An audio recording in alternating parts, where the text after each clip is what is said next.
Creed en sus profetas. Sábado 17 de diciembre 2022, segundo de Reyes 25.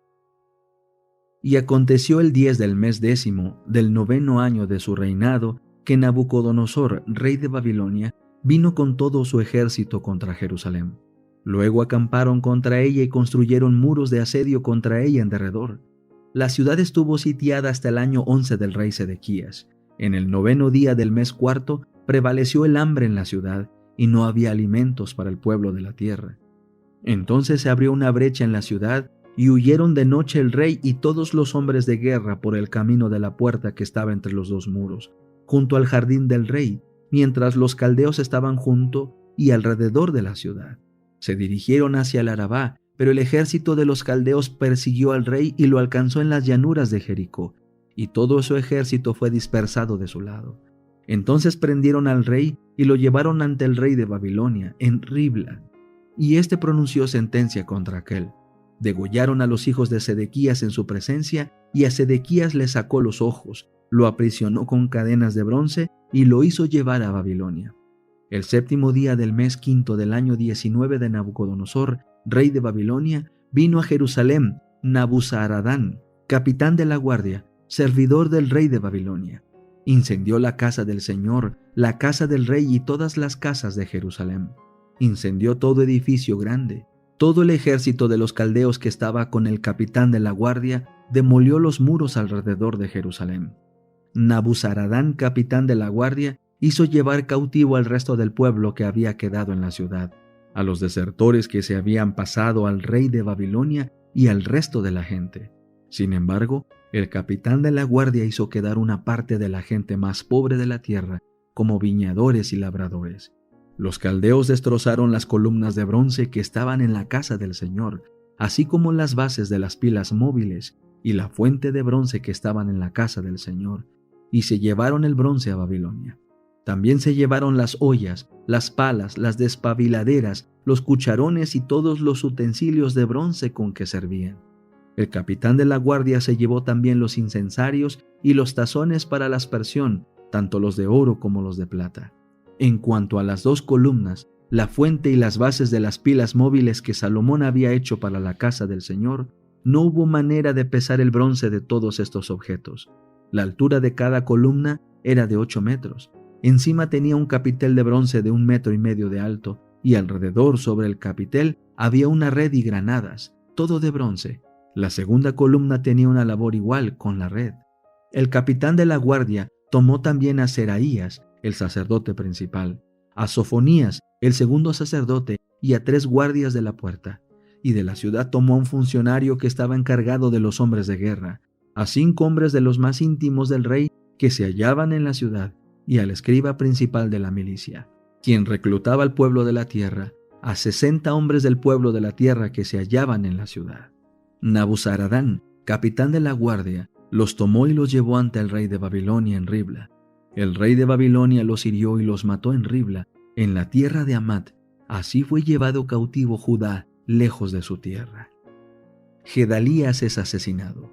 Sobre la gente que Nabucodonosor, rey de Babilonia, había dejado en la tierra de Judá, el rey puso a Gedalías, hijo de Ahicam, hijo de Safán, todos los jefes de los soldados, ellos y sus hombres, Ismael, hijo de Netanías, Joanán, hijo de Carea, Seraías, hijo de Tanhumet, de Netofa, y Hazanías, hijo de cierto hombre de Maaca, se enteraron de que el rey de Babilonia había puesto por gobernador a Gedalías. Ellos y sus hombres fueron a él en Mizpa. Entonces Gedalías les juró a ellos y a sus hombres diciéndoles: no tengan temor a los servidores de los caldeos, habiten en la tierra y sirvan al rey de Babilonia, y les irá bien. Pero aconteció en el mes 7º que Ismael, hijo de Netanías, hijo de Elisama, de la descendencia real, fue con 10 hombres, e hirieron y dieron muerte a Gedalías y a los judíos y caldeos que estaban con él en Mizpa. Entonces todo el pueblo se levantó, desde el menor hasta el mayor, con los jefes de los soldados, y se fueron a Egipto, porque tenían temor a los caldeos. Evil Merodac honra a Joaquín. Aconteció el 27 del mes 12º del año 37 de la cautividad de Joaquín, rey de Judá, que Evil Merodac, rey de Babilonia, en el primer año de su reinado, indultó a Joaquín, rey de Judá, y lo sacó de la cárcel. Habló con Joaquín amigablemente y puso su sitial más alto que los sitiales de los reyes que estaban con él en Babilonia.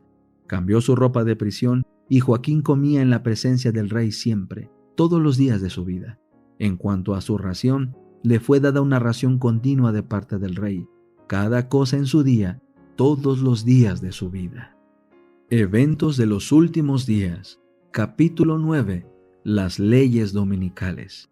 Desafiar las leyes dominicales no haría más que fortalecer el espíritu perseguidor de los fanáticos que se esfuerzan por hacerlas ejecutar. No les deis ocasión de llamaros violadores de las leyes. No se recibe la marca de la bestia por manifestar prudencia al conservar la paz, absteniéndose del trabajo que ofende y consagrándose a una obra de las más importantes. El domingo puede dedicarse a diversas actividades que lograrán mucho resultado para Dios. Pueden celebrarse reuniones al aire libre y en las casas particulares. Puede trabajarse de casa en casa. Los que escriban pueden en aquel día redactar artículos para los periódicos. Cuando sea posible, que se celebren reuniones religiosas en domingo y que se las haga intensamente interesantes. Cantad verdaderos himnos de reavivamiento religioso y hablad con fuerza y seguridad del amor del Salvador. Llevad a los estudiantes a celebrar reuniones en diferentes lugares y hacer obra médico-misionera. Encontrarán a la gente en la casa y tendrán una espléndida oportunidad de presentar la palabra. Esta forma de pasar el domingo siempre es aceptable al Señor. La oposición realza la belleza de la verdad. El celo de aquellos que obedecen al Señor aumentará cuando el mundo y la iglesia se unan para anular la ley. Cada objeción que se suscite contra los mandamientos de Dios abrirá paso al progreso de la verdad y capacitará a sus abogados para presentar su valor ante los hombres. Hay una belleza y una fuerza en la verdad que nada puede hacer tan evidente como la oposición y la persecución.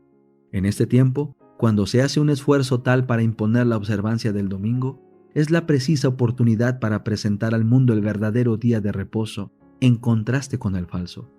En su providencia, el Señor está muy por delante de nosotros.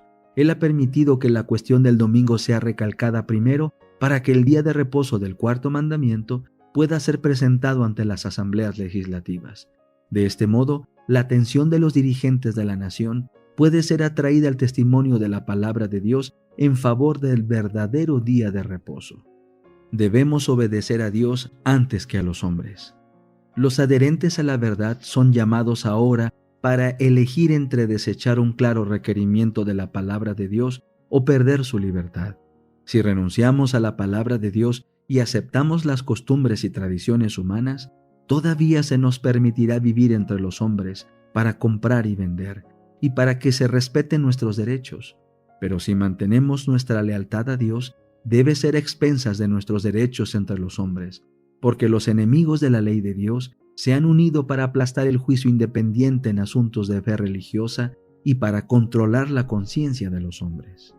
El pueblo de Dios reconocerá el gobierno humano como una ordenanza divinamente designada, y por precepto y ejemplo enseñará la obediencia a ella como un deber sagrado, siempre y cuando su autoridad se ejerza dentro de su esfera legítima. Pero cuando sus demandas entren en conflicto con las de Dios, debemos elegir obedecer a Dios antes que a los hombres. Debe reconocerse y obedecerse la palabra de Dios como una autoridad que está por encima de toda legislación humana. El así dice el Señor no debe desecharse por un así dicen la Iglesia o el Estado. La corona de Cristo debe elevarse por encima de todas las diademas de los potentados. Satanás les ofrece a los hombres los reinos del mundo si ellos le ceden la supremacía. Muchos hacen esto y sacrifican el cielo. Es mejor morir que pecar. Es mejor padecer necesidad que defraudar. Es mejor pasar hambre que mentir.